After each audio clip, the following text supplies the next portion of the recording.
Brielle didn't even lower her voice. Under the projector hum and the stale coffee smell, she said it like it was a fact the room had already agreed on. She's not leadership. A few people glanced at me, then looked away like they'd just been handed a new rule. I smiled anyway. Because in my world, silence isn't surrender. It's positioning. What they didn't know was that 3 days later, my badge would still open every door it needed to. And Brielle's would open none of the ones that mattered. My name is Dana Whitfield. I'm 38, and I run facilities operations projects for our regional office in a coastal town where the air always smells faintly like salt and wet asphalt. I'm a project manager. Timelines, vendor scopes, approvals, and the quiet math of what things actually cost. I keep records. Not because I'm paranoid. Because if you don't track changes, you don't control outcomes. And if you don't control outcomes, you get blamed for them. The office refresh was my project. New flooring, lighting upgrades, reception rebuild, conference room tech, paint, furniture staging, everything timed around people still needing to work. It wasn't glamorous, but it touched everything. And when a project touches everything, people stand close enough to grab credit like heat from a fire. Brielle was my cousin. At work, she was also close with our director, Mr. Holt. She hovered near him like she belonged in the frame. Mr. Holt avoided conflict the way some people avoid dairy. He smiled, nodded, delegated, and called it leadership. Brielle was the golden child. If she sent a one-line email, it got forwarded like a strategy memo. If I sent a complete plan with dependencies and risks, it got labeled nice detail. One person watched the drift without announcing it. Maya, our office admin. Calendars, rooms, supplies, and the small frictions that kept the place running. Maya saw what people tried to do when they thought nobody was tracking it. And so did I. It started small. One Monday, I got to the glass-walled conference room early and taped my color-coded timeline to the whiteboard. When the team arrived, Brielle stood beside it like she'd built it. She pointed to my milestones and said, "So here's our plan." I didn't correct her. I just noted the moment and moved on. Because credit theft is annoying. But scope theft is dangerous. And this refresh had a budget Mr. Holt had fought for. If it went over, finance wouldn't punish the loudest person. They'd punish the person whose name was on the approvals. And if my name got removed quietly enough, they'd blame me anyway, without giving me the authority to stop it. That was the real risk. The week before the staff roll call meeting, the risk showed up in a vendor's voice. The flooring vendor called, confused. "Hey, did you want the change order revised?" he asked. Brielle said you approved alternate materials. I hadn't. Alternate materials meant alternate cost, warranty, and timeline. One small substitution could turn into a permanent problem the first time the floor failed. I kept my voice calm. "Forward me what you received." He hesitated. Then he said, "It's coming from your contact sheet." That line told me this wasn't just Brielle talking. Someone had moved my name out of the way. Quietly. Systematically. I didn't confront anyone. I went back to my desk and opened my own change log. Because debates are for people who don't control approvals. The staff meeting was mid-morning in the main conference room. Glass walls. Long table. The projector that always whined once it warmed up. People filed in with laptops and travel mugs. Mr. Holt stood near the screen like a host. Brielle stood near him like a co-host. The slide deck was already up. Bright title bar, the refresh name in big letters. My project. But my name wasn't on the title slide. I sat 2 seats down from the head. Close enough to be seen. Far enough to be dismissed. Maya sat near the door with her notebook, quiet as a lock.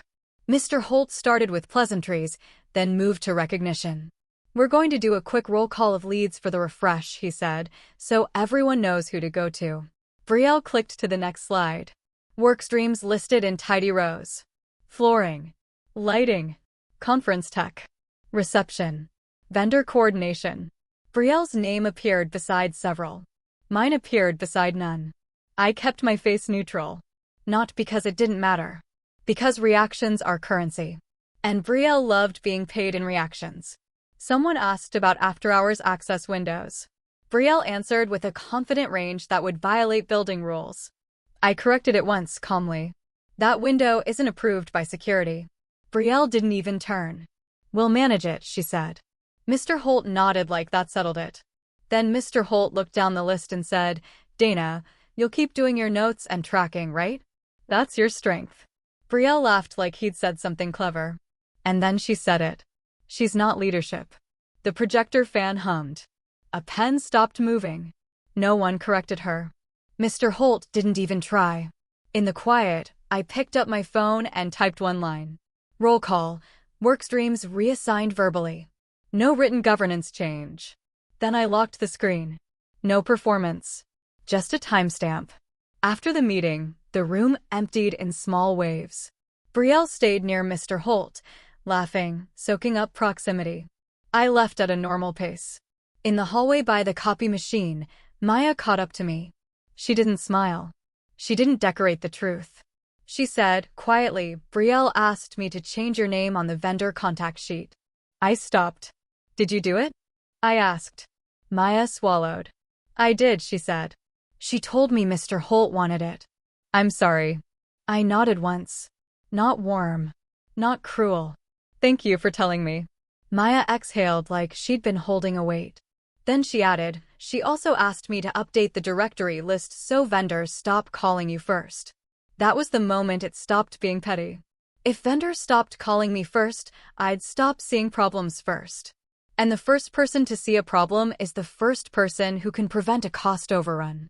I went back to my desk and opened the systems I set up from day one. Work orders. Approvals. Change requests. Contact history. Everything timestamped. Everything logged. I exported the project change log with authorship, time, and reason. Then I pulled the email threads, quotes requested by me, approvals routed through me, unapproved substitutions I'd rejected, risks I'd flagged. No adjectives. Dates don't need emotion. Then I logged into the vendor portal. Most people forget it tracks contact edits. It wasn't pretty, just a list. Who changed what? When? I exported that too. Then I built one PDF packet. One file. Clean labels. No commentary. Cover page. Refresh project governance. Change log export. Email threads. Vendor portal contact history. I saved it to a secure folder and printed one copy. My phone buzzed. A message from Flooring. Hi Dana, just confirming, should we take direction from Brielle going forward? He used my name, which meant reality still existed under the performance. I replied with one line. Hold direction until you receive written confirmation of project owner. Then I wrote the only kind of message that actually changes power in an office. A governance memo. To Mr. Holt and Finance. Subject, refresh project owner confirmation plus vendor direction protocol. 3 paragraphs. For budget control and audit clarity, project ownership must be correctly recorded. I am the assigned project manager responsible for approvals and scope changes. Vendors will be instructed to accept direction only from the named project manager to prevent unauthorized cost exposure. Then I attached the PDF packet. I didn't CC the building. I sent it to the 2 places that mattered. Mr. Holt. Finance. Then I emailed every vendor.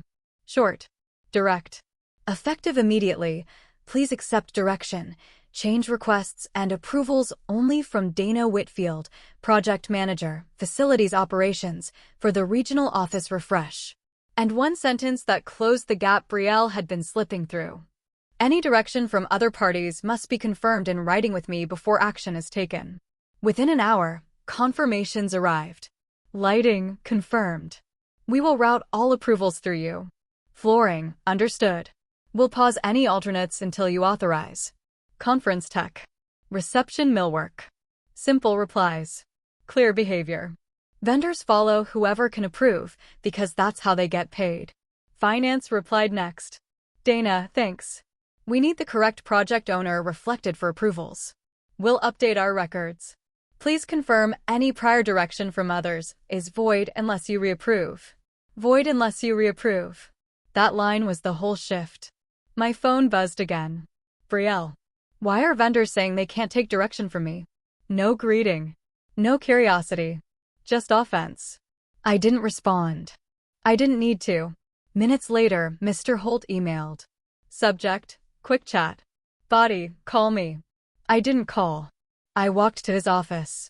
His door was open like it always was when he wanted to look approachable.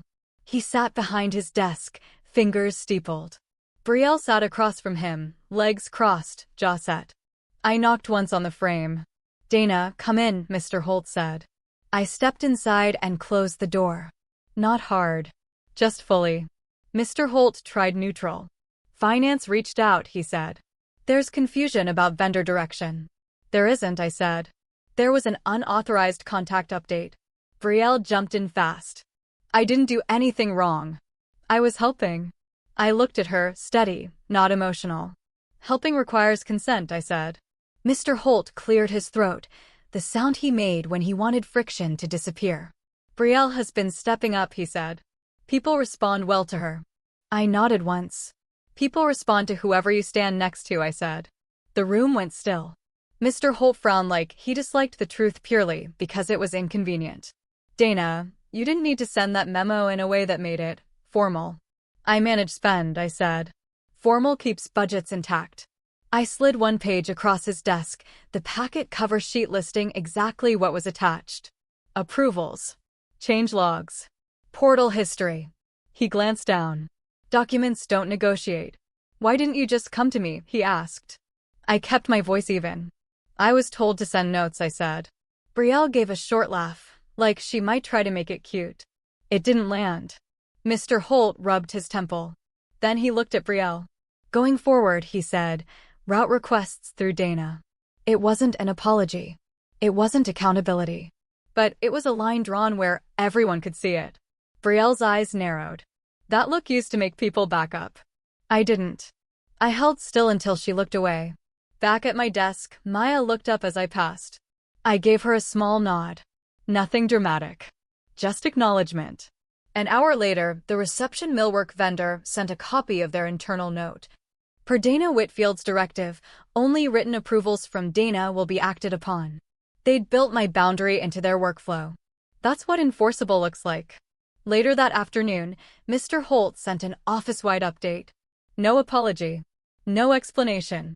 Just instruction.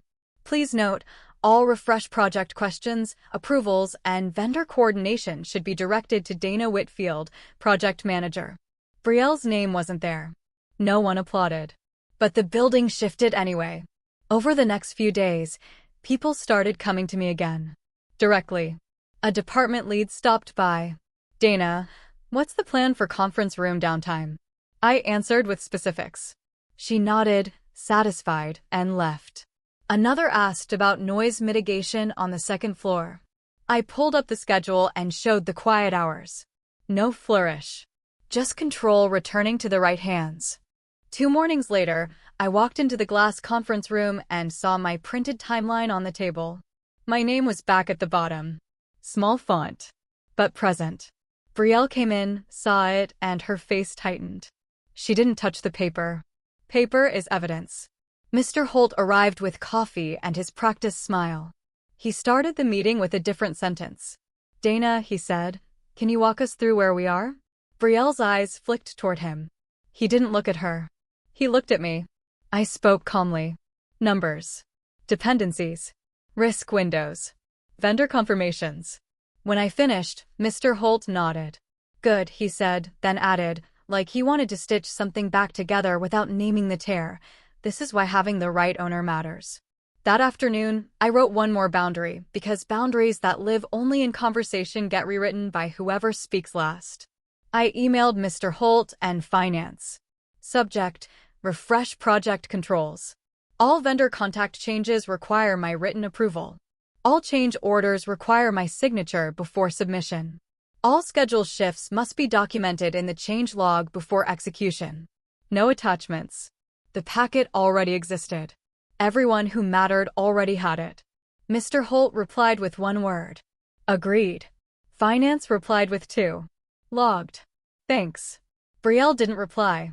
There was nowhere for her argument to go that would matter. A few evenings later, when most people had gone, I walked past the glass conference room. Lights dim. Chairs pushed in. My reflection floated on the glass for a second as I reached for my badge. I thought about the moment under the projector hum. She's not leadership. It didn't sting the same. Not because I became someone else. Because leadership was never a label handed out during roll call. Leadership was preventing the cost overrun before it happened. Leadership was controlling access. Leadership was keeping the paper trail so truth didn't depend on volume. I badged out. The door clicked. And I stepped into the quiet stairwell, where the air was cooler and the building sounded far away. I paused on the landing, one hand on the rail, and let my shoulders drop.